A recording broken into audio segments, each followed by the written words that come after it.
Buenas noches tengan todos ustedes. Bienvenidos a esta tercera sesión de este breve curso de Introducción a la Biblia. Y empecemos esta sesión dedicando los primeros minutos a responder, como les ofrecí, algunas de las preguntas que me han hecho.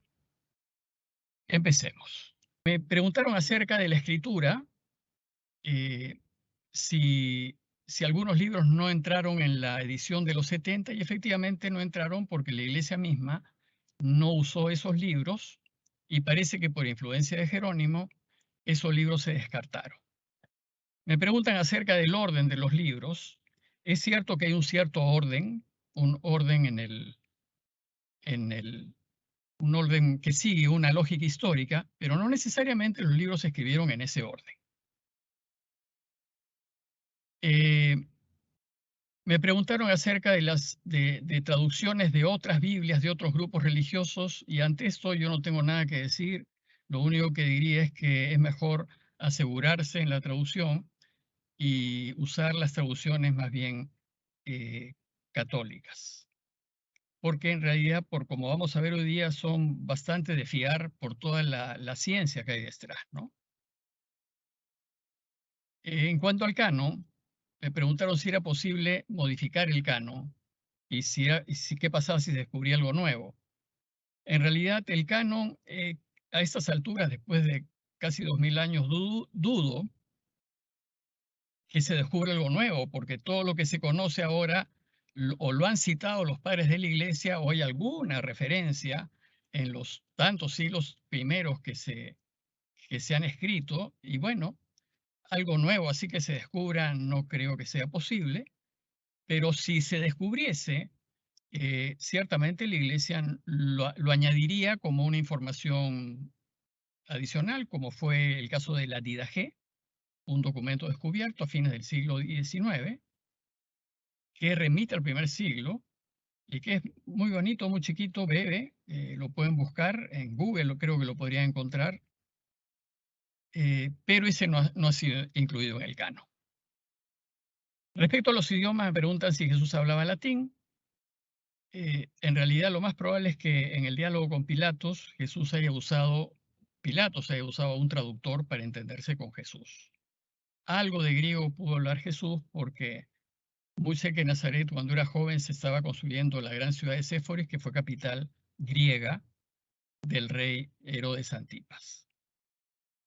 Bueno, respecto a la enseñanza, hay una poco de lamentable, dice que los colegios religiosos nos hicieron creer que la estrella de Belén o el tema de Abraham con Isaac fueron hechos que sí se hicieron. ¿Y por qué no se dice que no existieron? ¿O por qué no se explica? Bueno, como les estaba diciendo, San Pablo distingue entre niños en la fe y adultos en la fe.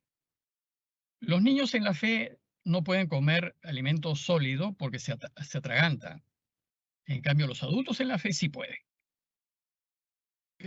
Yo imagino que todos ustedes están deseando avanzar en la fe y por lo tanto les podemos dar ya alimento sólido para que no se atraganten. Pero muchos, a la gran mayoría, no le interesa profundizar más.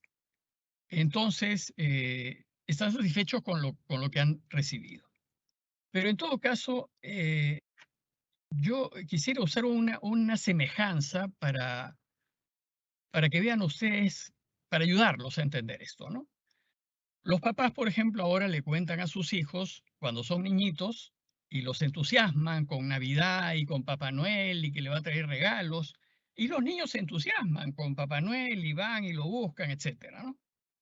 Bueno, cuando crecen, los niños se dan cuenta pues que no es sino una cosa de niños, pero no se resienten con sus padres porque los han engañado, sino que simplemente fue una cosa de niños, ¿no?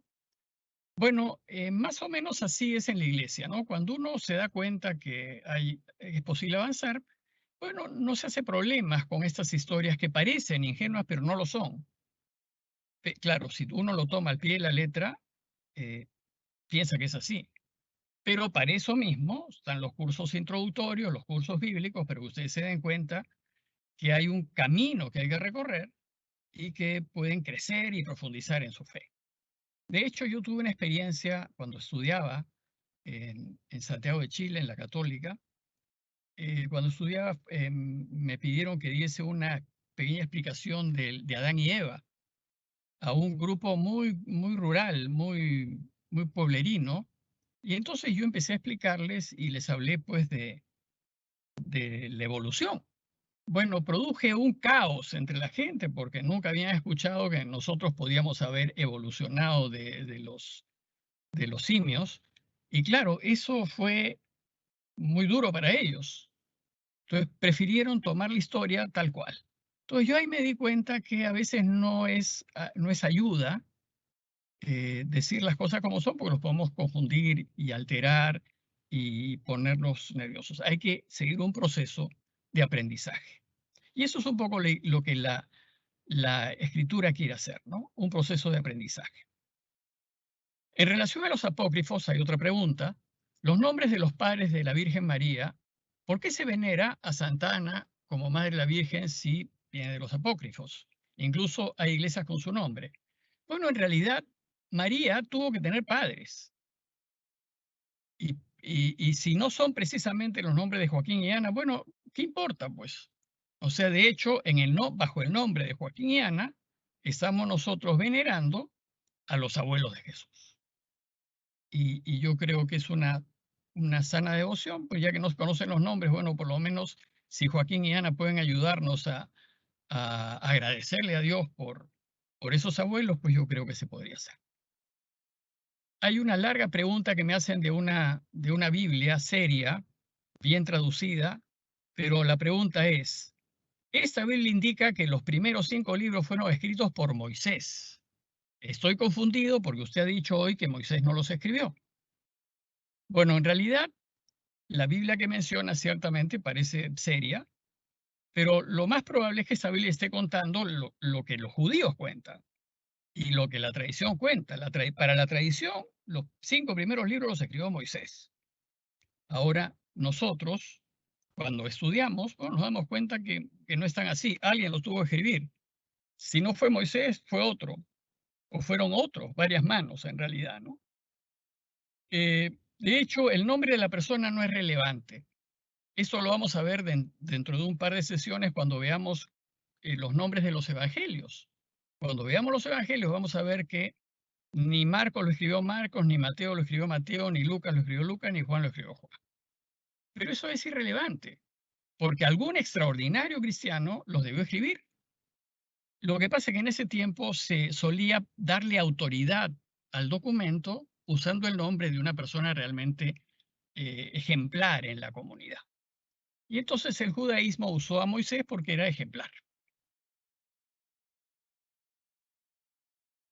Y después quiero, ya termino ya, es un texto, es una pregunta que trata de aclarar lo de la teología y la historia, y parece que hay una confusión. Si Jesús, por ejemplo, la pregunta es, ¿cómo determinar qué es histórico y qué no es histórico? Jesús nació, ¿es teológico o es histórico? ¿Pablo realmente viajó? ¿Es teológico o es histórico? Miren, yo no estoy negando la historicidad de los hechos que cuenta la Biblia. Lo que estoy diciendo es que las escrituras no son crónicas de hechos que han sucedido, sino instrucciones, enseñanzas. Eso es lo que estoy diciendo. Entonces, si ustedes quieren hacer preguntas de información, hay que hacérselas a las crónicas, pero no a los catecismos, porque los catecismos no te pueden responder eso. No podemos esperar pues que textos catequéticos nos respondan a hechos reales. Los evangelios son teología, pero no quiere decir que sean irreales. Es reflexión sobre bases históricas, con información histórica, sobre personas que realmente existieron. Jesús existió. De hecho, hay mucha información, mucho más información acerca de la existencia de Jesús que acerca de la existencia, por ejemplo, de Alejandro Magno. O sea, es mucho más la información que tenemos de Jesús que de Alejandro Magno. Existió él, existió Pablo, o sea, los ejemplos, las huellas que nos ha dejado Pablo son extraordinarias. Si uno hubiera viajado, Turquía no hubiera sido evangelizada y no hubiéramos tenido la iglesia que tenemos ahora. Claro, pues que existieron las personas, existieron los lugares, Lo que pasa es que sobre los hechos históricos se reflexiona. Entonces lo que tenemos en la Escritura es una reflexión sobre los hechos históricos. No le pidamos cuentas históricas cuando son ya una reflexión. Asimismo, con otros textos como la resurrección de Lázaro, la multiplicación de los panes, todos esos son, bueno, en primer lugar yo creo en los milagros. Yo no estoy negando en ningún momento, Jesús debió hacer obras extraordinarias. Lo que yo estoy diciendo es que hay que leer los evangelios como lo que son, como enseñanza. Y el tema de la resurrección de Jesús lo veremos en la próxima sesión y con bastante más calma. Y ponen un ejemplo adicional, ¿no? Para llegar a la tierra prometida, ¿por qué demoraron 40 años? ¿Acaso andaron en círculos porque la distancia no es muy larga? Bueno, esta es una típica pregunta de enseñanza, ¿no? 40 años no significa que físicamente caminó 40 años. 40 años es un número indeterminado. Es como Jesús. Jesús hizo ayuno 40 días. El 40 indica un montón de tiempo. Pero ayunar 40 días y 40 noches sin comer ni beber, la persona se muere. Entonces lo que nos está diciendo es que después de un largo ayuno, Jesús fue tentado. Asimismo, después de un largo trayecto, el pueblo llegó de Egipto a la tierra prometida. Cuando nosotros nos ponemos, pues, literalmente a tomar el texto, vamos perdidos, ¿no? Hay que entender la teología que está detrás. Hay un par de preguntas respecto al Nuevo Testamento, pero lo trataremos a partir de la próxima sesión cuando ya vemos el Nuevo Testamento. Hay otras preguntas muy secundarias. Me preguntan sobre los esenios. Los esenios no fueron cristianos, existieron en tiempos de Jesús, pero en ningún momento se mencionan en los evangelios a los esenios. Si alguien se interesa por los esenios, podría buscarse su propia... no podría responder esa pregunta ahora porque nos desviaríamos en realidad. Pero de hecho, la Escritura no menciona a los esenios. Y hay una pregunta rarísima. Me dice, estoy confundida porque el pecado no se hereda. ¿Por qué en las oraciones intergeneracionales y de liberación? No sé qué cosa es eso, la verdad. No sé qué son oraciones intergeneracionales. Y el pecado ciertamente no se hereda. El pecado de mi padre no lo heredo yo. Y mi pecado no lo heredaría mi hijo. No se hereda. La última. ¿Es posible que me mande por PowerPoint las presentaciones? Estoy haciendo algo mejor en realidad. Estoy grabando y estoy enviando el video con la explicación adicional. Entonces, dicho esto, vamos a pasar ya a la sesión de hoy.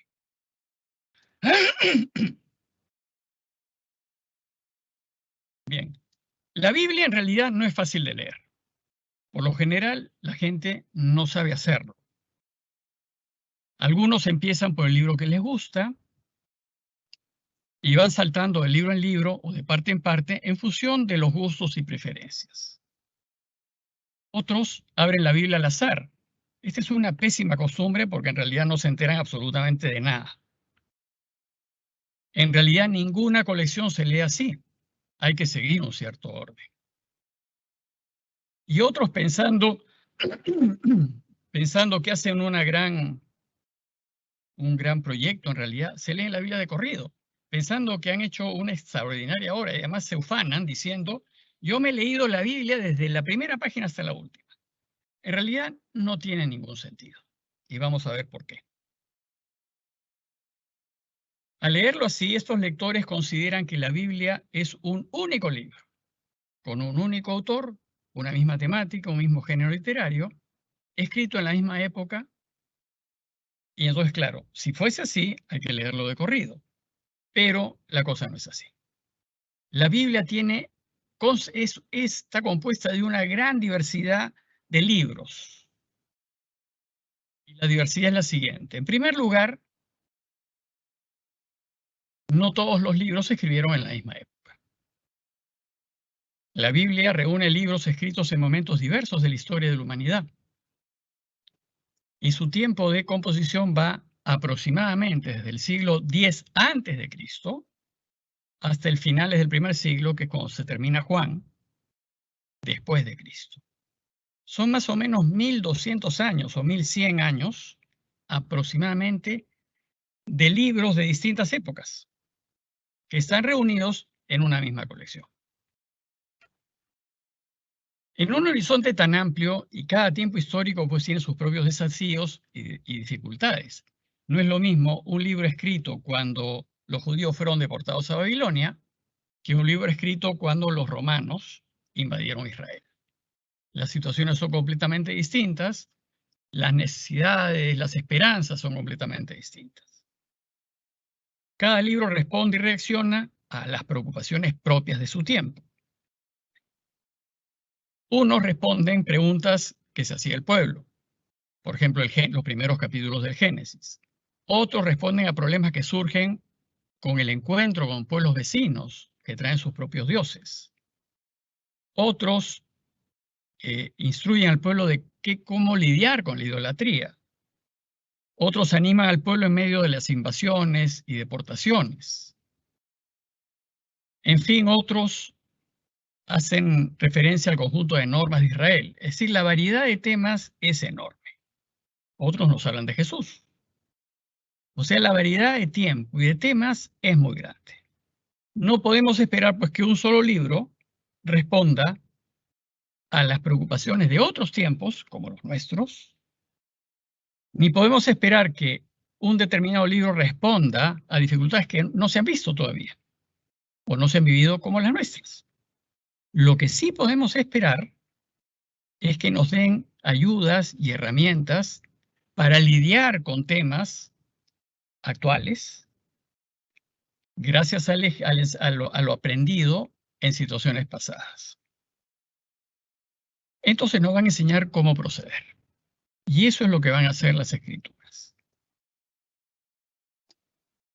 Nos van a enseñar a elegir siempre a Dios, nos van a enseñar a elegir siempre lo que es verdadero, lo justo, lo bueno, para vivir y ser felices. Hay pues una gran variedad de materias, de temas, de intereses. Por ejemplo, hay libros que se ocupan más de lo legal, otros de lo ritual, otros de lo estadístico, como el libro de los números, otros de destacar la grandeza de Israel, otros de los avances culturales. Hay una variedad enorme en esa pequeña colección. Tercero, muchos autores han intervenido, o sea, no lo ha escrito una sola persona, sino muchas manos han pasado. Y no solamente cada libro tiene su autor, sino que en muchas ocasiones varias manos intervienen en un solo libro. Por ejemplo, en los 5 primeros libros de la Biblia hay, en un lapso de 500 años, 4 escuelas distintas intervinieron, modificaron, ajustaron, cambiaron. Isaías, por ejemplo, es un claro ejemplo de que un autor posterior, después de muchos años, añadió a Isaías una parte. Entonces tenemos que reconocer una diversidad también de autores y reconocer que entre ellos hay una diversidad. Diversidad de contextos, de preocupaciones, de preparación, de estructura psicológica y mental, de finura espiritual, incluso hasta de calidad. Hay autores mucho más elegantes para escribir, otros más rudos. En fin, la variedad es enorme. Además, hay diversidad de géneros literarios. En una misma colección están unidos historia, libros históricos, libros de tradiciones populares, de folclore, de relatos novelados, de textos legislativos, de leyes, poesía, plegarias, en fin, son géneros literarios, ¿no? Es como que nosotros vayamos a leer una colección de novelas y en lugar de encontrarnos solamente novelas, nos encontremos pues con manuales de ciencia, con libros históricos, con instructivos de lo que sea. Bueno, la colección se complica porque ya no es solamente una colección de novelas. O si vamos a leer una colección histórica, de repente nos encontramos pues con recetas de cocina, que es un género literario. El problema de la Biblia es que en una misma colección de más de 70 libros hay distintos géneros literarios. Y dentro de cada libro puede variar el género literario. Si no somos conscientes de la diversidad de géneros literarios y leemos de corrido, vamos a mezclar.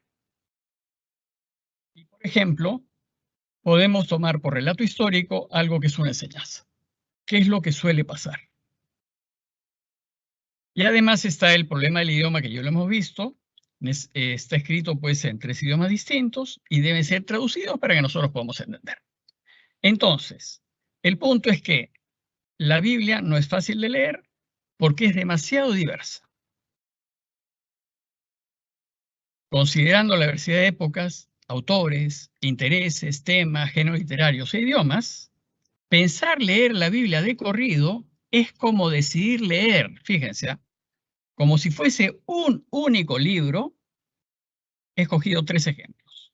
La canción del Roldán, que es un poema épico anónimo del siglo XII, escrito en el idioma anglo-normando, seguido de Los comentarios reales de los incas, que es una crónica histórica de Garcilaso de la Vega del siglo XVII, principio del siglo XVII, y seguido de Cien años de soledad de García Márquez, que es una novela del año 1967.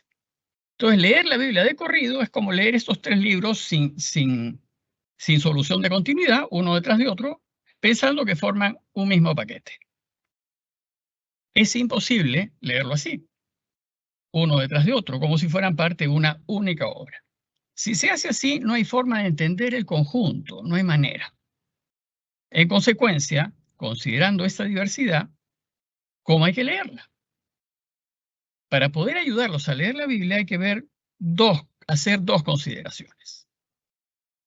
En primer lugar, la unidad bíblica. Tenemos que ser conscientes que la Biblia tiene una unidad interna muy fuerte. Todas estas obras se reunieron en una única colección porque había una unidad, porque todos coincidían. Todas, a pesar de sus grandes diferencias, tienen 2 denominadores comunes. Todas nos hablan de un mismo y único Dios que camina con nosotros, que nos acompaña en la historia, que desea que seamos felices y vivamos para siempre. Todas ellas nos hablan del único Dios verdadero y de nuestra única esperanza, que es la felicidad y la vida eterna. Y todas ellas nos enseñan de diversas maneras cómo debemos proceder en la vida para volver a Dios y alcanzar la felicidad total. Además, estos libros son considerados palabra de Dios. No obstante, los diversos autores, los diversos temas, etc., todos se afirma que tienen a Dios por autor, que Dios, a través de las personas, los autores directos, Dios ha expresado su pensar. Pues ha inspirado a diversos escritores para que expresen en palabras humanas su voluntad. Aunque lo han hecho con su lenguaje, lo han hecho desde sus limitadas coordenadas histórico-personales, y en consecuencia, aunque la Biblia fue compuesta a lo largo de más de 1000 años por distintos autores con diversos intereses y preocupaciones de distintas maneras, esta colección mantiene una gran unidad. Todos ellos leen la presencia de Dios en la vida y buscan transmitirnos esa presencia en palabras humanas. Buscan transmitirnos lo que Dios quiere, sus deseos, su voluntad y lo que Él espera de nosotros. Entonces, si la colección bíblica mantiene una unidad de conjunto, al leerla por partes hay que tener siempre presente esa unidad. Eso significa que no podemos juzgar las enseñanzas de toda la Biblia, del conjunto, solo desde una parte, que parece que nos desconcierta o es contradictoria. Por ejemplo, el hecho de que en el Antiguo Testamento se hable del Dios guerrero, ¿no?, que combate al lado de Israel y destruye a los enemigos. Claro, si tomamos esa parte y la sacamos del conjunto, entonces no vamos a entender, pues vamos a estar poco esquizofrénicos, pensando que hay 2 imágenes de Dios en realidad. Tenemos que entender por qué los autores que hablan del Dios guerrero, ¿por qué hablan del Dios guerrero? Más bien hay que juzgar la parte que nos llama la atención, ubicándola en su contexto, para que entendamos la razón. y a la luz de que todo forma una unidad. Tenemos que tener presente que hay enseñanzas, normas y costumbres del Antiguo Testamento especialmente que no se encuentran vigentes ahora. Por ejemplo, el Antiguo Testamento y el Nuevo Testamento, Jesús hace una referencia a esta ley, hablan de la ley del levirato. La ley del levirato era una ley judía que levir quiere decir cuñado. La ley decía que si una mujer enviudaba sin tener hijos, el otro hermano tenía que casarse con la viuda para darle hijos a su hermano fallecido. Bueno, esta era una ley que evidentemente ahora no tiene ningún sentido, no está fuera es otra cultura. Pero si nosotros no entendemos, no ubicamos esta ley dentro de la cultura judía de hace más de 2000 años, no vamos a entender.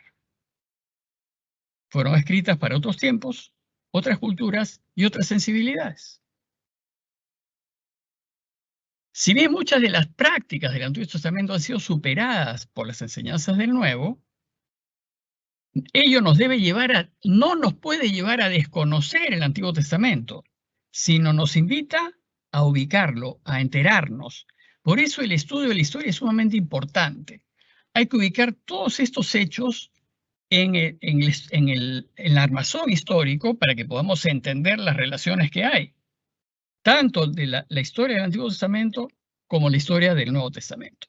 De hecho, la herramienta histórica es sumamente importante para entender los contextos y por qué se escribió de esa manera y con esos énfasis, por ejemplo.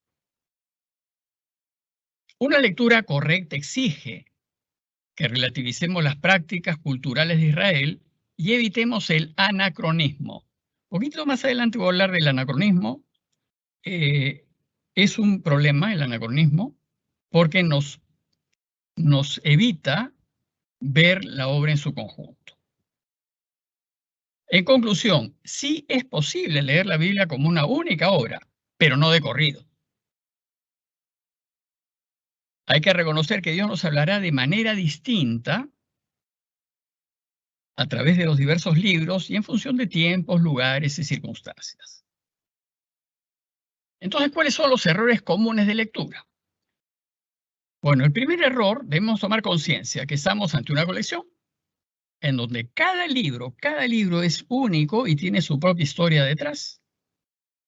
Debe ser leído sobre el fondo de su propio contexto histórico, su género literario y la intención de su autor. Les voy a dar un ejemplo, creo que va a ser bastante claro ahora un poquito más adelante para que entiendan este tema. Y cada página está marcada por una cultura, por un tiempo, por un lugar determinado. Y debemos también ser conscientes que todos, a su manera, nos enseñan acerca del único Dios verdadero. Una vez consciente de la unidad en su diversidad, entonces es posible evitar los tres principales errores que podemos cometer. El primero es sacar el texto de su contexto, que es el más frecuente que se hace, y entonces así interpretamos lo que nos da la gana en realidad. No es posible leer un texto bíblico sin tomar en cuenta que fue escrito para una cultura determinada, en un lugar y un tiempo concretos para responder a problemas específicos de ese momento, que eran problemas que para los escritores eran significativos. Entonces, cuando nosotros sacamos de contexto el texto, dejamos de lado los elementos históricos que permiten entender, estamos perdidos. El ejemplo es el Apocalipsis. Bueno, este es un ejemplo que espero que ayude, y es el siguiente. El Apocalipsis es el último libro de la Biblia, y quiere decir revelación. Bueno, pues, la gente cree que el Apocalipsis es un libro que anuncia el futuro, y que nos cuenta lo que sucederá en el futuro. Bueno, esto no puede ser posible simplemente por una sencilla razón, que el futuro no existe. Nosotros construimos el futuro con las decisiones que tomamos en el presente. Entonces, claro, la pregunta de ustedes es, bueno, ¿y los profetas? Los profetas no veían el futuro. Los profetas proyectaban el presente. Por ejemplo, hubiera podido ser profetas aquellos que dicen si ustedes siguen contaminando el medio ambiente, vamos a terminar con una tierra árida en el 2050. Bueno, ese es un profeta.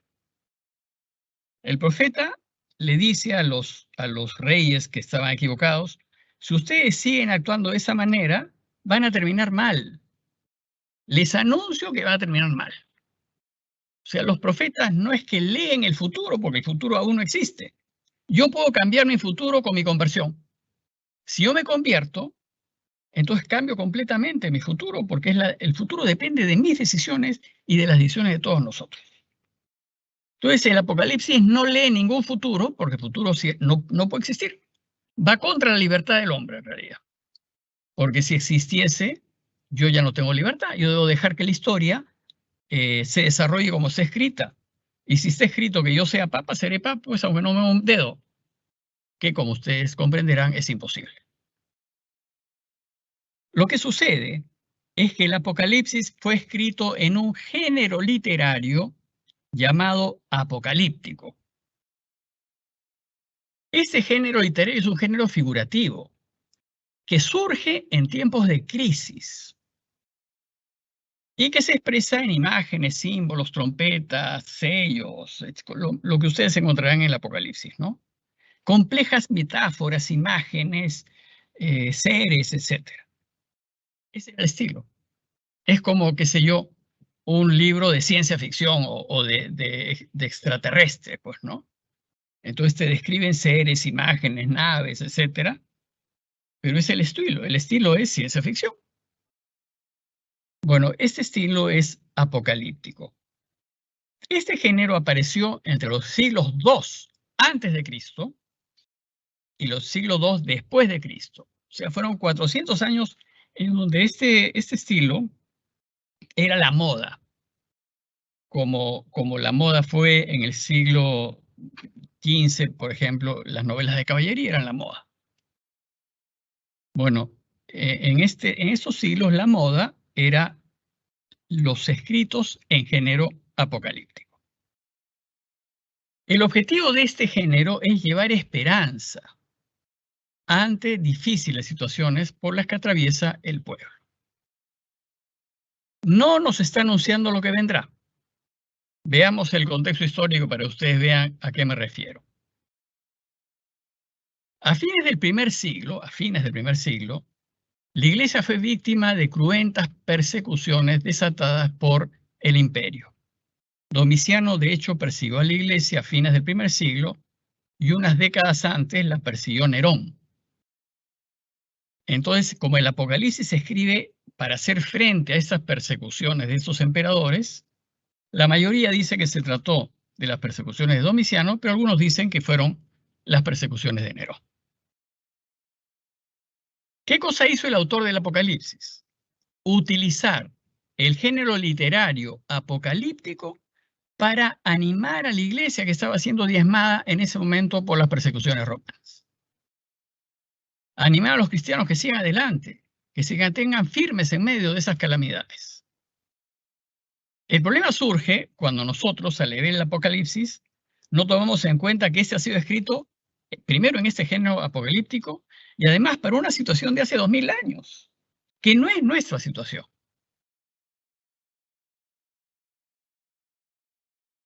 Si dejamos de lado las circunstancias y el motivo por el que se escribió este libro, cualquier cosa se puede sacar, se puede entender y se puede deducir de las imágenes y metáforas crípticas, oscuras, extrañas que este libro contiene. ¿Cuál es la enseñanza en realidad que deberíamos sacar de este libro? Que el bien siempre triunfa, ¿no? Que el bien al final, a pesar de todas las dificultades, siempre ganan los buenos, porque así termina el Apocalipsis. Si tú eliges mantenerte en tu fe, ganarás. No teman a las persecuciones, no les tengan miedo, que vamos a ganar. Ese es un poco el mensaje del Apocalipsis. Si nos pueden enseñar algo acerca de la esperanza de Dios nos pueden enseñar algo acerca de la esperanza de Dios y de su presencia permanente. Y que cuando nos mantenemos fieles a Dios, podremos vencer todas las adversidades. Ese es el mensaje del libro Apocalipsis, que fue escrito pues hace 2000 años para una situación vivida hace 2000 años. Pues entonces, sacar un texto de su contexto y no entender el motivo por el que fue escrito y qué cosa respondía, el peligro es el anacronismo. Entonces vuelvo a retomar lo que les mencioné hace un par de diapositivas. Ana quiere decir contra. Cronos quiere decir tiempo. Por ejemplo, cronómetro, ¿no? Anacronismo es contra el tiempo. Y este es un error, que a veces lo usamos con frecuencia, cuando nos escandalizamos porque qué bestias, cómo pudieron hacer esto los antepasados. Bueno, si tú hubieras estado en ese tiempo, lo hubieras hecho también. Un ejemplo de anacronismo es descalificar al autor del Génesis porque no nos relata la creación del mundo según los conocimientos científicos que hoy tenemos. Entonces, si nosotros le exigimos al autor del Génesis 1 que escriba la creación con lo que nosotros sabemos, no lo va a poder hacer, porque no sabía. Entonces, decir esto no sirve porque está equivocada la manera como se creó el mundo, estamos cometiendo un anacronismo. Otro ejemplo es en Jesús mismo. En su tiempo, Jesús no se opuso a la esclavitud. La esclavitud estaba totalmente extendida. Los esclavos se usaban para acoger a los huéspedes que venían y ellos eran los que les lavaban los pies. ¿Por qué Jesús no se opuso? Porque en ese tiempo nadie se opuso, porque estaba fuera de su esquema mental oponerse a eso. O sea, era absolutamente natural y normal. Probablemente lo que hizo Jesús fue ser sumamente atento y delicado con los esclavos. Pero no podemos sacar a Jesús fuera de su tiempo y exigirle que actúe como nosotros pensamos. Hacer eso es un anacronismo. Otro anacronismo más cercano es, pero ¿qué iglesia que hemos tenido que fue capaz de establecer la Inquisición? Entonces, claro, nosotros descalificamos a la iglesia de la época medieval con el argumento de la Inquisición, porque qué brutos, ¿cómo pudieron hacer una cosa así? Bueno, hacer eso es anacronismo, porque la Inquisición es producto de la cultura, y la Inquisición en América Latina no la trajo la iglesia, la trajo el patronato, la corona. La corona, que era la que manejaba las cosas de la iglesia por un convenio que hubo con el Papa, en realidad la iglesia está un poco al margen, la corona, el patronato, impuso la Inquisición. ¿Pero por qué? Porque toda la sociedad estaba de acuerdo con que así se haga, porque esa era la cultura, esa era la manera de pensar. Entonces, exigirle ahora que cómo fueron tan salvajes de hacer una cosa así, exigir eso es cometer un anacronismo.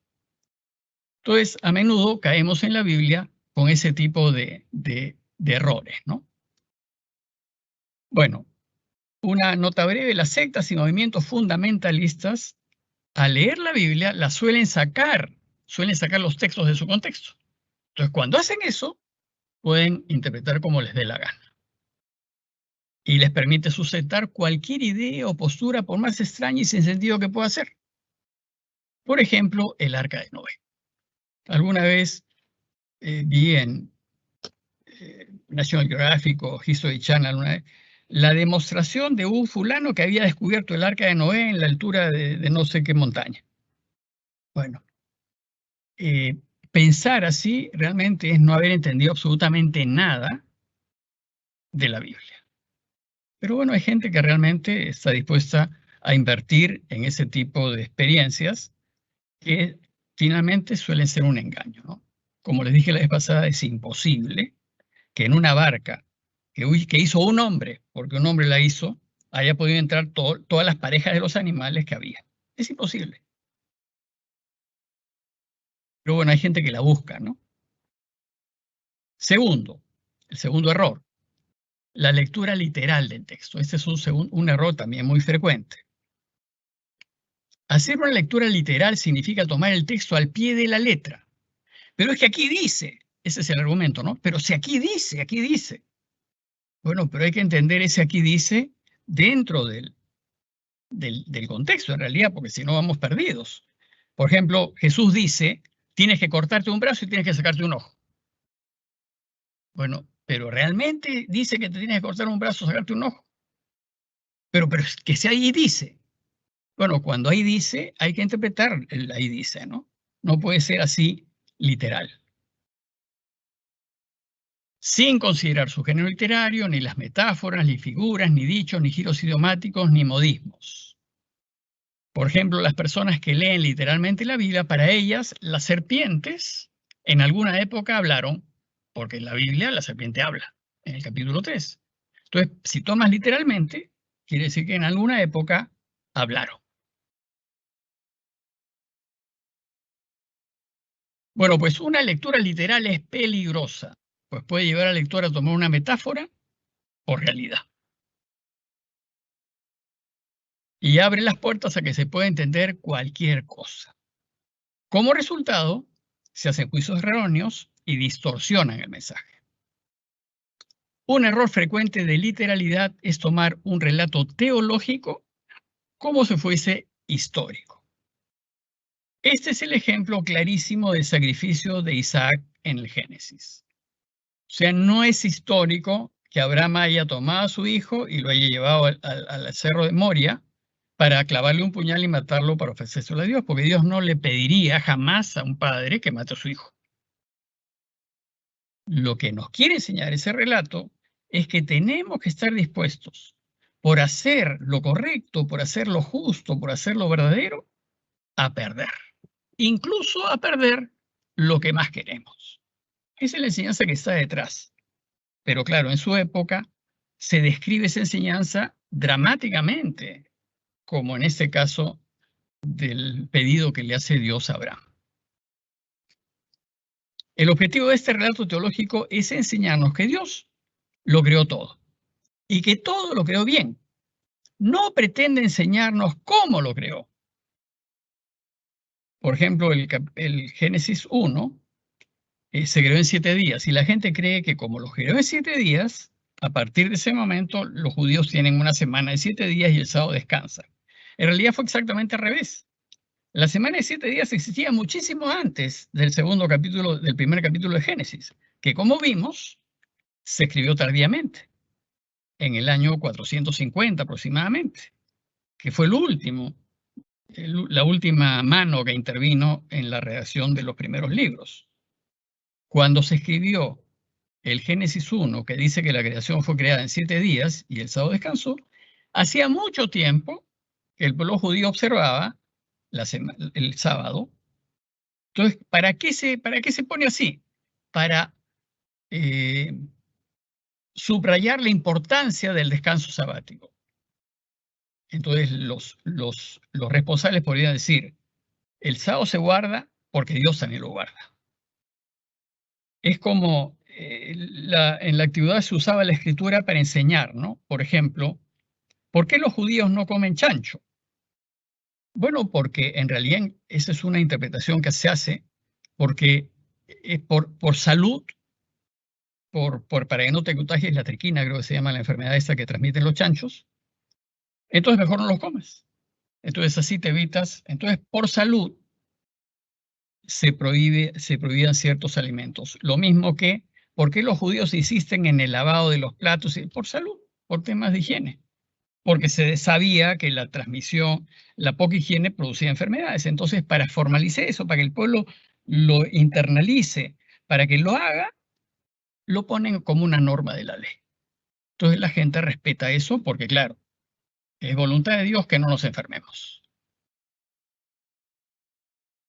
Sin embargo, si uno lee literalmente el texto fijándose en el vehículo literario y olvidándose de que es una reflexión teológica que está detrás, vamos a encontrar una serie de inconsecuencias. Lo que hay que saber es que el texto bíblico es teología, no es ciencia. El relato teológico lo que hace es enseñarnos acerca de Dios. Teológicamente no hay incoherencias. Porque lo que nos quiere enseñar, por ejemplo, el primer capítulo del Génesis, es que Dios es bueno, que lo creó todo y que todo lo creó bien. No se puede exigir pues una rigurosidad científica a una pieza literaria o teológica cuyo objetivo es otro. Y ciertamente no es enseñarnos ni geología ni antropología. Los movimientos fundamentalistas y sectas tienden a hacer una lectura literal de los textos. Por la inseguridad, ese es ya mi juicio propio, por la inseguridad que les genera, por falta de formación, salirse de la ley, de la letra, ¿no? Entonces no se atreven a salirse porque ahí dice, pues, ¿no? Entonces, para estar seguros, no se sale. Una manera de superar ese sentimiento de inseguridad es subrayando, pues, lo literal e insistiendo en una universidad que desconoce el dato objetivo de que la Biblia es totalmente diversa. La dificultad, pues, es que la lectura literal de la Biblia produce mucha confusión entre los creyentes, ya que constantemente se topa con incoherencias. Y por último, el tercer error es pensar que la Biblia es una obra exclusivamente divina y que estamos ante una obra de Dios y que no puede mancharse ni contaminarse con seres humanos. Nosotros tendemos a divinizar las cosas, ¿no? Por ejemplo, si nos regalan una estampita, que se imprime en cualquier lugar, pero ya nos la regalan y interiormente como que la divinizamos. Y entonces ya nos da no sé qué botarla. Y si está un poquito manchada, bueno, digamos, evitamos. Yo lo que sugiero es que si hay una cosa así, pues simplemente la terminen de romper y la tiren a la basura, porque no es, digamos, eso no es Dios. Es una imagen y si está mala, pues se rompe. Lo mismo si una estatua de una imagen de un santo está quiñada, termina de romper y bótenla, porque la imagen no es divina. Dios es el único divino. Cuando nosotros empezamos a hacer divinas las cosas, estamos equivocándonos y saltándonos el primer mandamiento. Quienes así piensan no aceptan que la palabra de Dios necesita servirse de la palabra humana para que pueda ser entendida. No aceptan que la Biblia, aunque es inspirada por Dios, fue escrita por hombres como uno. La Biblia es palabra de Dios. Dios se ha expresado a través de ella, pero no ha caído del cielo ni ha sido dictada por Dios. Ha sido escrita por medio de hombres con virtudes y defectos que se dejan traslucir a lo largo de la colección. Entonces, una lectura correcta tiene que tomar en cuenta esas limitaciones para evitar quedar atrapados al momento de la lectura. En síntesis, el peligro de una lectura parcial, literal y descontextualizada de la Biblia hace que el lector pase directamente de la palabra escrita a su interpretación y a lo que a mí me dice, e inmediatamente a su aplicación, lo que yo entiendo que se debe hacer, sin haber comprendido verdaderamente lo que la Biblia o el texto ha querido transmitir. Una lectura incorrecta de la Biblia hace posible que cualquiera encuentre en el texto el sentido que le guste o le convenga. Esta es una de las grandes dificultades de los grupos no católicos, como no tienen una cabeza central o principal que revise y que coordine y que unifique la enseñanza en la iglesia. Claro, cada quien la interpreta a su manera y a su modo de ver y salen con unas teorías pues un poquito especiales, ¿no? Y ciertamente, a mi modo de ver, tienen que formarse. Si no se forman, van a entender cualquier cosa. Y de esta manera justifican pues, su postura y su proceder. Sabemos que la colección bíblica nos habla del Dios único, del Creador. Un Dios que lo que desea es el bienestar de los que nos arriesgamos a seguir. Los diversos libros, todos los libros, los 70 y tantos, se alinean todos a este fin. Entonces, una lectura correcta tiene que tomar en cuenta la totalidad del mensaje y no solo una palabra o un verso. Y en consecuencia, si hay alguna frase o dicho en algunos libros que se desdice del marco único, yo tengo que buscar explicar. O sea, digamos, tenemos que tomar el todo. La Biblia es toda, completa. Entonces, si hay una partecita que no concuerda, yo tengo que descubrir por qué no concuerda, porque tendría que concordar en el conjunto. Habría que indagar en las diferencias que genera dicha disonancia en el autor, en el género, en las circunstancias históricas, etc. Entonces, ¿cómo se puede leer correctamente la Biblia? Después de lo dicho, la propuesta de la Iglesia es la siguiente. La Iglesia afirma que es posible una lectura correcta de la Biblia, que garantice su interpretación y aplicación, y que reduzca al máximo el peligro de una interpretación subjetiva o porque a mí me parece o porque yo creo, que es lo que ese es un error que suele pasar, ¿no? No es lo que tú creas, es lo que el conjunto de la escritura es lo que enseña. Entonces, tú tienes que ubicar tu enseñanza en el conjunto, porque si no estás un poco fuera. Esto supone reconocer las grandes diferencias que hay en esta colección, y por eso la Iglesia propone una lectura. Primero, que parta de la unidad de la Biblia, es toda la Biblia la que hay que tomar en cuenta, que incluye e integre todas sus partes, sin dejar de lado lo que me gusta o lo que no me gusta, lo que me conviene o no me conviene. Digamos, el todo tiene que ser garantizado, ¿no? De hecho, el nombre católico quiere decir universal, ¿no? Que incluye todo, que incluye todo. O sea, no es una sección, no es una sección del mensaje, sino todo el mensaje. Entonces yo tengo que entender o tratar de explicar las diferentes partes en una teoría, digamos, total. Sobre todo que la lectura se haga con el trasfondo histórico que vio nacer cada uno de los libros que la conforman. La lectura correcta tiene que ser ciertamente contextualizada. Ese es primer paso, ¿no? Ubicarla en su contexto, en su tiempo, en su problemática. Y eso supone un conocimiento sólido del texto. Su autor, para qué se escribió, a quién se escribió, qué situación histórica de origen, cómo se compuso, el ambiente, todas esas cosas hay que tener en cuenta. Y una lectura así surge de la aplicación de criterios científicos adecuados. De hecho, el método científico que parece garantizar por el momento una mejor comprensión del texto bíblico se llama el método histórico crítico. Es un método realmente extraordinario para poder, que le da unidad a todo, que tú te llegas a empapar de la escritura y entenderla. ¿Qué se aplica en los centros de estudios bíblicos especializados? El que estudia escritura, el que estudia bíblica, se pasa años. O sea, no es una maestría común de 2 años que ya salís, no. Realmente pasas años porque tienes que trabajar con varias disciplinas en realidad. Los biblistas, lo que se dedican a esto son realmente gente estudiosa, ¿no? Tenemos, bueno, aparte de Eduardo Anes, que le mencioné el otro día, Carlos Zúñiga, que está en Fátima, es biblista, Juan Beaton es biblista, gente que realmente, y ahora está continuando sus estudios en Roma, precisamente por lo complejo que es el manejo de la escritura, ¿no? Hay varios centros especializados en el mundo, no muchos, son pocos, el l'École Biblique de París y el Pontificio Instituto Bíblico en Roma, que yo conozco. El método histórico crítico es un método muy sólido, realmente es muy sólido. Recurre a diversas ramas de investigación bíblica, lingüística, filología, estudios históricos, testimonios contemporáneos, ciencias paralelas, arqueología, papirología, historia, antropología, numismática.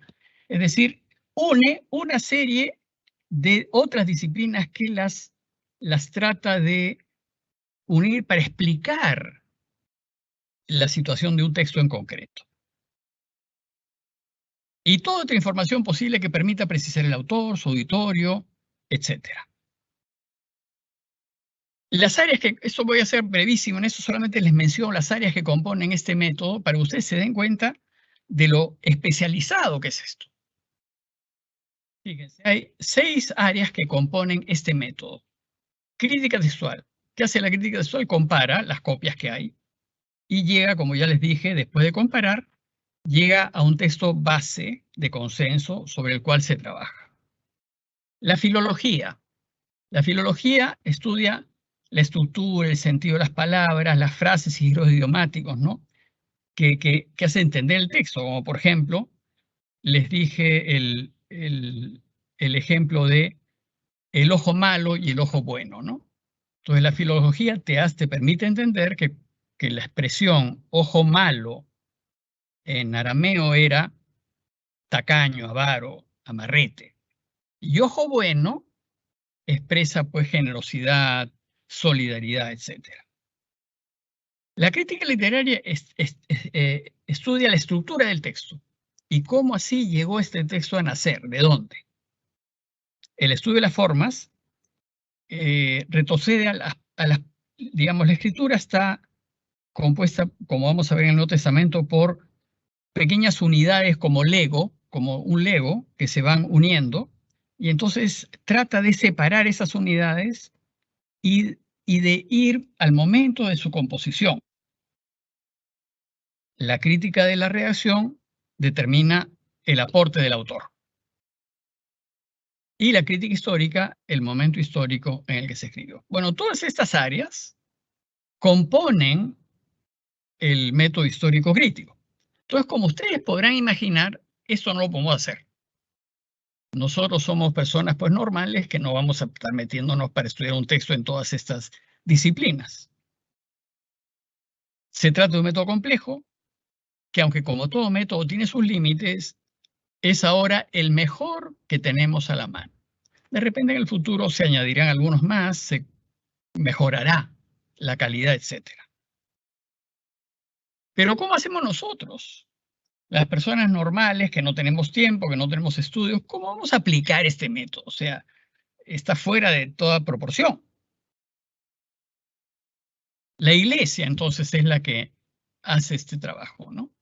Hay centros bíblicos especializados que se ocupan de hacer este trabajo y a nosotros nos dan el resultado de las conclusiones que han trabajado y nos dicen, mira, este texto se entiende así. A fin de que podamos nosotros entender y beneficiarnos. Y nos proponen la lectura o interpretación que juzgan ser la más correcta. Y esto, como es un mundo académico, se van mejorando esto, ¿no? Porque se escriben artículos, otra revista contesta el artículo, y en fin, así avanza la ciencia, ¿no? A través de investigación y de diálogos acerca de temas, ¿no? Entonces, ¿cómo podemos nosotros beneficiarnos? Nosotros podemos acceder a los resultados. El trabajo que han hecho todos estos biblistas, aplicando este modelo, participando de cursos bíblicos, parroquiales, círculos de lectura bíblica guiada, leyendo, estudiando las introducciones de los libros, en cada Biblia suele haber una pequeña introducción antes de cada Biblia, antes de cada libro, las notas.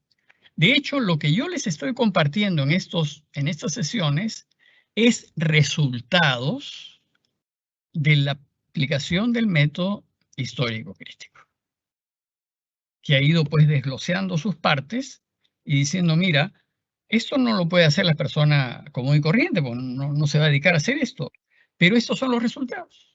Y nos lo ponen en lenguaje más pastoral y más sencillo, y así nosotros aprendemos. Y eso es lo que compartimos. En fin, los creyentes, nosotros estamos invitados a confiar. Bueno, si lo han estudiado y dicen que es así, pues así será. O sea, no tenemos mucha alternativa. La otra es simplemente leer el texto literalmente y descontextualizadamente, y ahí iremos ciertamente a perder. Confiar en la guía que hace la Iglesia.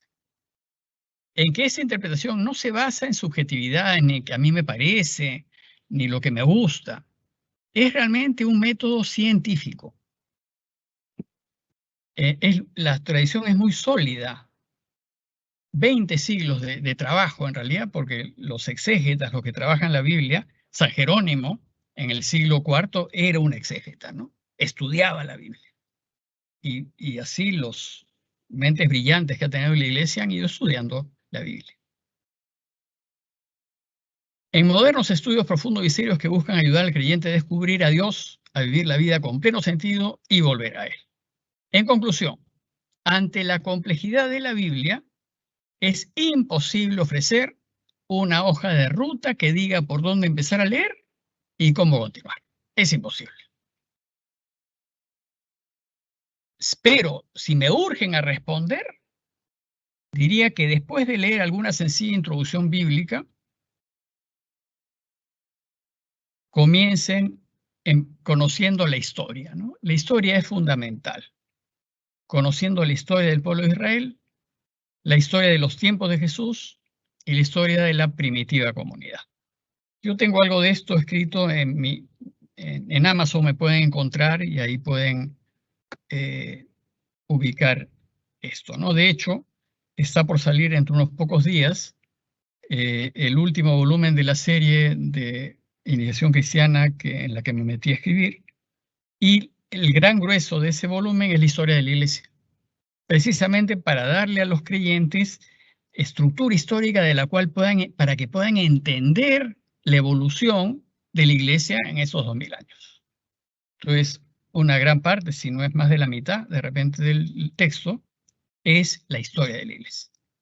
Ya les avisaré cuando salga para compartirla con ustedes. Y para el Nuevo Testamento, tal vez comenzar leyendo, estudiando y orando a Marcos. Entonces, cuando a mí me preguntan cómo empezar a leer el Nuevo Testamento, mi primera reacción es, empiecen a leer a Marcos. Porque Marcos es primero el más sencillo, es el más breve, es el más introductorio y es el primero que se escribe. Entonces, el orden sería Marcos, Mateo, Lucas y Juan. Ese sería el orden que yo recomendaría leer los evangelios, pero siempre siguiendo pues introducciones históricas. Finalmente, unas pocas palabras acerca de las esperanzas judías, porque con este bloque terminamos las cosas generales de la Biblia y a partir de la próxima sesión vamos a centrarnos en el Nuevo Testamento. Y entonces quiero hacer el paso del judaísmo al Nuevo Testamento. Y quiero dedicarle estas últimas láminas a las esperanzas judías. Estamos pues por terminar la primera parte, este primer bloque de este curso, y hemos visto algunos temas generales de toda la Biblia. En la próxima sesión nos centraremos en el Nuevo Testamento. Pero antes de iniciar esta segunda parte, es importante que tengamos en cuenta una de las principales esperanzas judías, que es la llegada del Mesías. Porque lo que hace la Iglesia es afirmar, lo que hace el Nuevo Testamento, es afirmar que la esperanza judía se cumple en Jesús. El cristianismo nace cuando un grupo de judíos que conforman la Iglesia empiezan a afirmar que Jesús es el Cristo. En ese momento nace el cristianismo. De hecho, se dice que el cristianismo nace en dos momentos, ¿no? Porque teológicamente se desdobla esto diciendo, nace con la resurrección de Jesús y nace con Pentecostés. En esos dos momentos, la Iglesia aparece. En Pentecostés se da a conocer al mundo. Bueno, este grupito de judíos que empieza a afirmar que Jesús es el Cristo, es decir, es el Mesías, porque Mesías significa Cristo, es Jesucristo.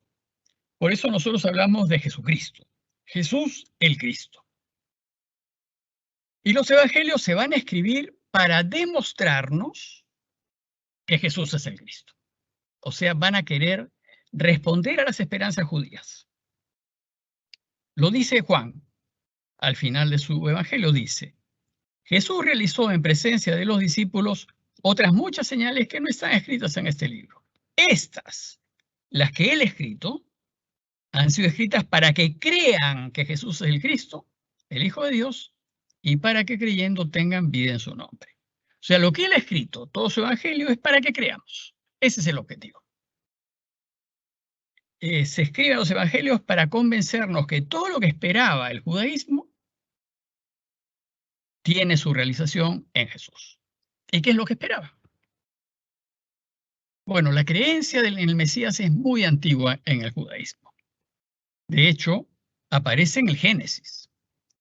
Mesías viene de la palabra hebrea Mashiach, que significa ungido, consagrado, elegido. Esta creencia tiene sus raíces en la primera elección que nos describe la Biblia, la elección de los primeros hombres, la elección de Adán y Eva. Cuando tienen que decidir por Dios o contra Dios, eligen contra Dios.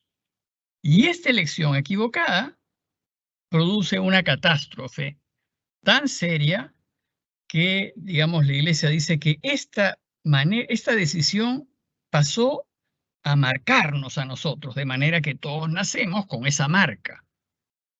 Eso es como decir, fue tan importante, tan crucial esta decisión que pasó a formar parte de nuestro ADN espiritual. Y entonces cuando nacemos con esa tendencia a elegir contra Dios, porque la tenemos desde que nacemos. Los bebitos se ponen celosos cuando les nace un hermanito. ¿Y por qué se va a poner celoso? Bueno, porque está marcado con esta tendencia de la que nacemos todos.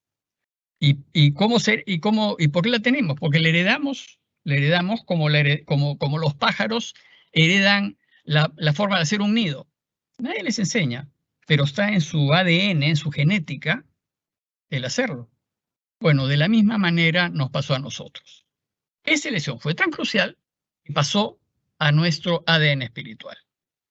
Adán y Eva eligieron salirse del jardín de Dios y eso los puso en una situación de desgracia, sin gracia, perdieron la gracia por elección propia.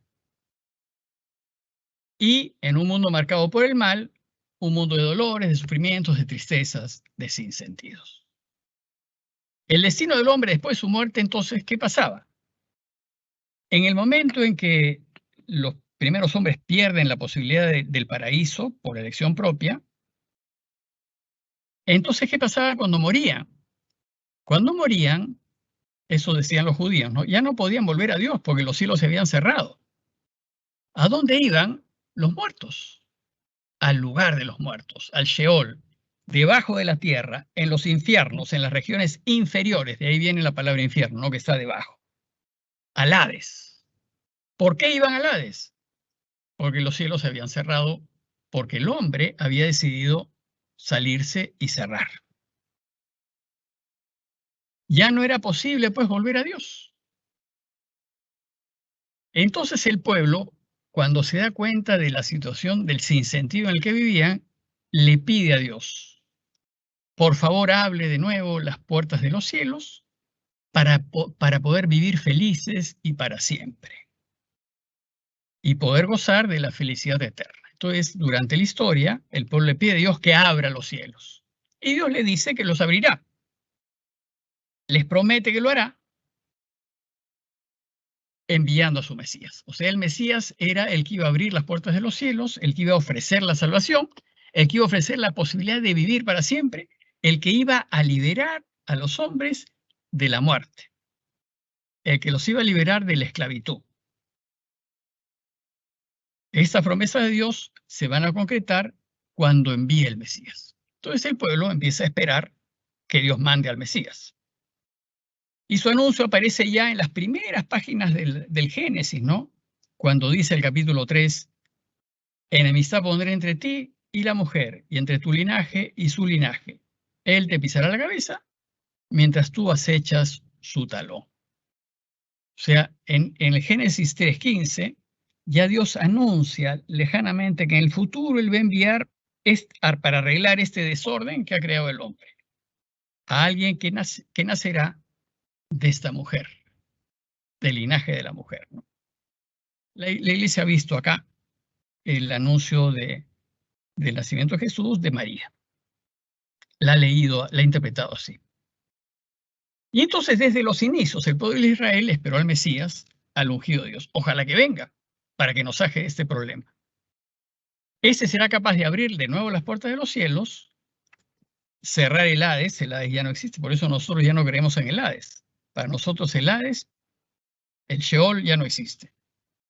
¿Por qué? Porque Jesús ha abierto las puertas de los cielos y podemos de nuevo elegir volver a Dios. Entonces, a través de la historia, Dios fue preparando a su pueblo para que venga este Mesías. Lo fue preparando lentamente a lo largo de la historia. A través de Noé, Noé tuvo a Sem, después de Sem vino Abraham, después de Abraham Isaac, Jacob, finalmente David, y de la descendencia de David, Jesús. Todo lo que ha hecho Dios en la historia para preparar la venida de Jesús se conoce como la historia de la salvación. Son las intervenciones de Dios en la historia para que nosotros podamos vivir. Esa es la historia de la salvación. Según el profeta Natán, la bendición de Dios se realizará por medio de un Mesías. Este Mesías será un descendiente de David, eso lo dice Natán, que será un descendiente de David. Entonces, desde entonces el pueblo empieza a pensar en el Mesías como un descendiente de David. Por tanto, esperaban que fuese un rey, y además de la casa de David. Entonces, lo que esperaban era un rey. Jesús, la iglesia lo que va a decir es, Jesús es descendiente de David y es rey. Eso es lo que va a decir la iglesia. Después Isaías anuncia a un Mesías que traerá la paz. Y hay un texto muy bonito que cita él, ¿no? Saldrá un vástago del tronco de Jesé. Jesé era el padre de David. Reposará sobre él el Espíritu del Señor. No juzgará por las apariencias. Juzgará con justicia a los débiles y con rectitud a los pobres. Cuando él llegue, serán vecinos el lobo y el cordero, y el leopardo se echará con el cabrito. El león, como los bueyes, comerá paja. Nadie hará daño, nadie hará mal en todo mi santo monte. Este texto tan bonito de Isaías de una paz futura, proyecta Isaías cuándo llegue el Mesías. Y la iglesia entonces lee en este texto que este esperado del cual habla Isaías es Jesús. Pero la historia siguió, el pueblo vivió su exilio y los descendientes de David fueron hechos prisioneros. Y el pueblo se dio cuenta que Dios no va a poder reinar a través de reyes temporales. Y entonces empieza a aparecer la idea de que el Mesías sería también un sacerdote, porque cuando los sacerdotes son capturados por la invasión, los sacerdotes los reemplazan como autoridades del pueblo.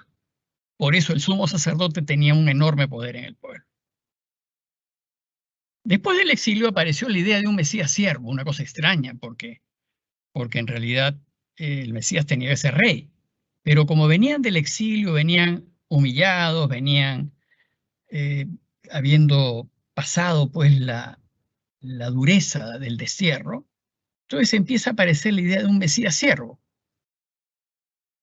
Y aparecen los cantos del siervo de Isaías. Son 4 cantos que se los señalo ahí, en donde, más adelante les voy a hacer una pequeña cita, en donde se anuncia a un Mesías que no tiene las características de un rey violento, sino un rey que se entrega por su pueblo.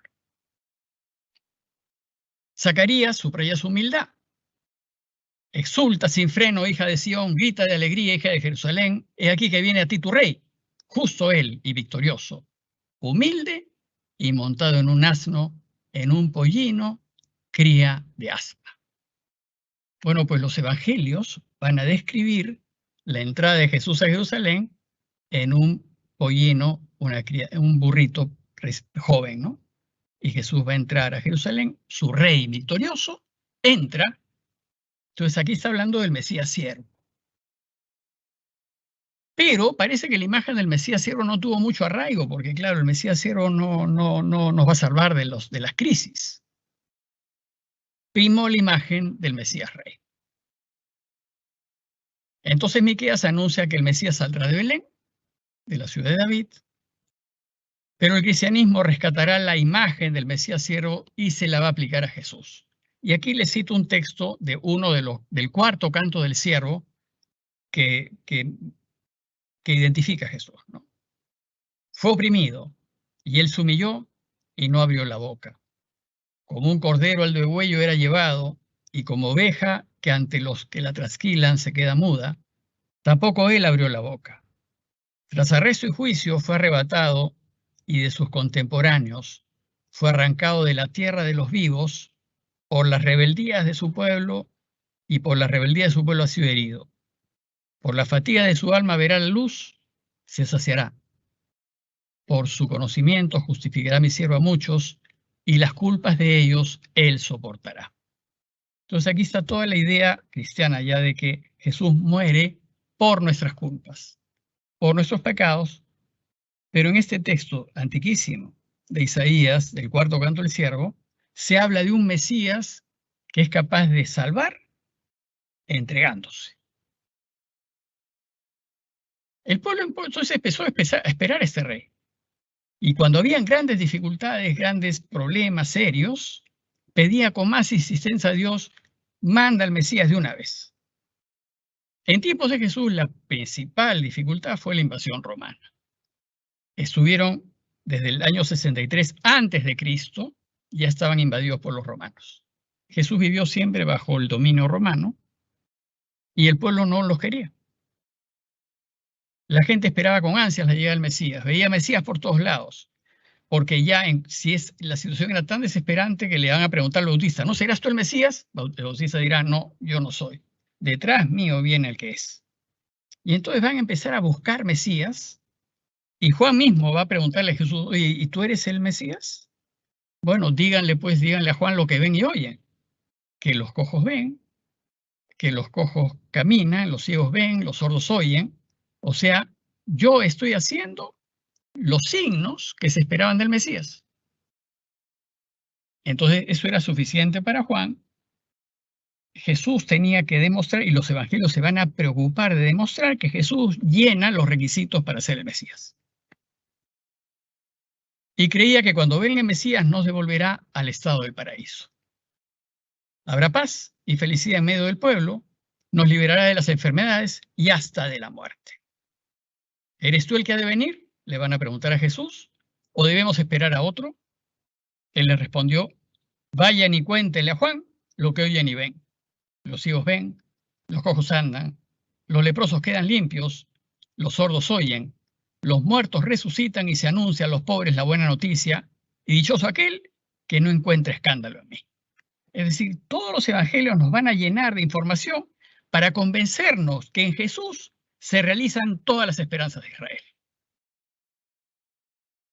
La iglesia afirma que Jesús es el Mesías, pues Él nos ha salvado del peor enemigo. No nos salvó de los romanos, porque su enemigo era peor, la muerte. Jesús venció a la muerte y resucitó. Y eso lo hace Mesías. Sobre todo nos ha abierto a la posibilidad de volver junto a Dios y de vivir para siempre. Ahora, la elección es nuestra. Ahora, en cada decisión que tomemos, nos estamos jugando la felicidad o la desgracia. Nos estamos jugando entrar al cielo o alejarnos eternamente de Dios. Cada decisión es nuestra responsabilidad. Jesús ya nos abrió el camino. Ahora depende de nosotros. Esto ha quedado recogido en los escritos del Nuevo Testamento. Y esta es la buena noticia. La buena noticia es que Jesús es el que esperábamos. Él es el que ha vencido a la muerte. Él es el Mesías. Entonces, a partir del próximo lunes, vamos a trabajar en los orígenes del Nuevo Testamento. ¿Qué cosa está a la base del Nuevo Testamento? Si eso lo tenemos claro, ya es posible entender el desarrollo del Nuevo Testamento. Entonces le vamos a dedicar la próxima clase a ver los orígenes de los escritos de los evangelios, básicamente. Y con esto, pues, terminamos. Gracias entonces a todos y buenas noches.